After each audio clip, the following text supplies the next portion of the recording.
Hello guys, welcome to my YouTube channel fine touch biology. Guys, इस lecture में हम only बात करेंगे सिर्फ स्टोमेटा की, जिसका मैं प्रीवियस लेक्चर में आपसे एक्सप्लेनेशन दे चुका था थोड़ा सा।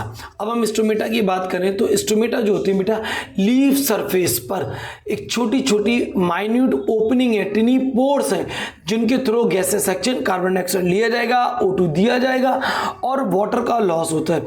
ये जो स्टोमेटा होते हैं गाइज, वो दो स्पेशल सेल से बने होते हैं। ये सेल्स हमारी बीन शेप, ठीक है, जैसे हमारा राजमा होता है, ठीक है, रमास होता है, सोयाबीन की जो बीज होती है उसकी जैसी शेप की होती है, या किडनी शेप भी बोलते हैं। और ये जो छोटे छोटे पॉइंट आपको यहाँ नज़र आ रहे हैं, ये बीच में, ये स्टोमेटा है।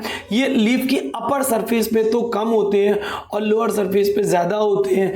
कुछ प्लांट ऐसे हैं जिनमें दोनों सरफेस पे क्वांटिटी बराबर होती है, ठीक है, और कुछ प्लांट ऐसे हैं जिनमें स्टोमेटा बहुत कम होते हैं, और होते भी हैं तो बहुत अंदर गहराई में धसे हुए होते हैं। वो प्लांट रेगिस्तानी होते हैं, डेजर्ट प्लांट होते हैं। और जिन प्लांट्स में इनकी जो क्वांटिटी है वो ऊपर कम नीचे ज़्यादा, वो उन एरिया में होते हैं बेटा, जैसे हमारा यूपी है, ठीक है, मैदानी एरिया में, ठीक है बेटा। ऐसा इसलिए क्योंकि अगर स्टोमेटा ऊपर ज़्यादा होंगे तो वाटर का लॉस भी ज़्यादा होगा। तो चलिए शुरू करते हैं स्टोमेटा को। Stomata are the minute opening, ये एक छोटी सी ओपनिंग है, छोटी सी ओपनिंग है। ये पोर है present in the epidermis of leaf और green part of the plant. Plant के ग्रीन पार्ट्स में, ग्रीन लीव्स में जो ऊपर एपिडर्मिस होती है वहां पर इसको देखा जाता है। Each stoma is surrounded by two kidney-shaped cells called guard cells। देखिए ये दोनों गार्ड सेल्स है और इनके बीच में जो खुला हुआ हिस्सा नजर आ रहा है, ये स्टोमेटा कहलाता है या स्टोमा कहलाता है। और इनकी इनकी ओपनिंग और क्लोजिंग को जो रेगुलेट करने की रिस्पॉन्सिबिलिटी होती है वो गार्ड सेल्स की होती है। The concave side of guard cells has a minute space or opening in between called stomatal opening। ये दोनों जो गार्ड सेल्स नजर आ रही है, देखो ये इसका पीछे की तरफ दबा हुआ है थोड़ा सा, ये इसका थोड़ा सा दबा हुआ हिस्सा, तो ये कॉनकेव एरिया कहलाता है, यानी दबा हुआ हिस्सा।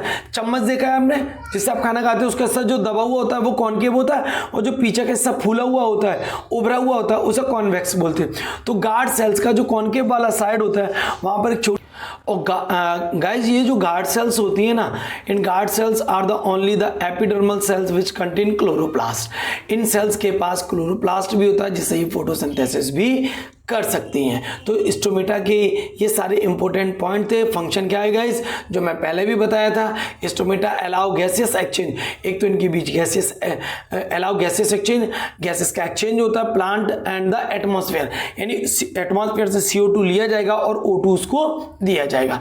और there are site of transpiration in plant, यही वो जगह है जहाँ से ट्रांसपायरेशन, जो एक्सेस अमाउंट में वाटर होता है प्लांट के पास, उसको ये वेपर की फॉर्म में अपने अंदर से रिलीज करती है, यानी कि उसको रिड्यूस करती है। तो स्टोमेटा बहुत छोटी छोटी ओपनिंग है जो दो बीन शेप या किडनी शेप गार्ड सेल से मिलकर बने हुआ होता है। और ये गैसेस एक्सचेंज, जैसे हमारे अंदर नोज है, गैसेस एक्सचेंज में मदद कर रही है हमारी, ठीक है, इसी तरीके से प्लांट के पास स्टोमेटा होता है। तो इस तरीके से हमारा ये आज का लेक्चर भी हमारा बेटा कंप्लीट हुआ, स्टोमेटा।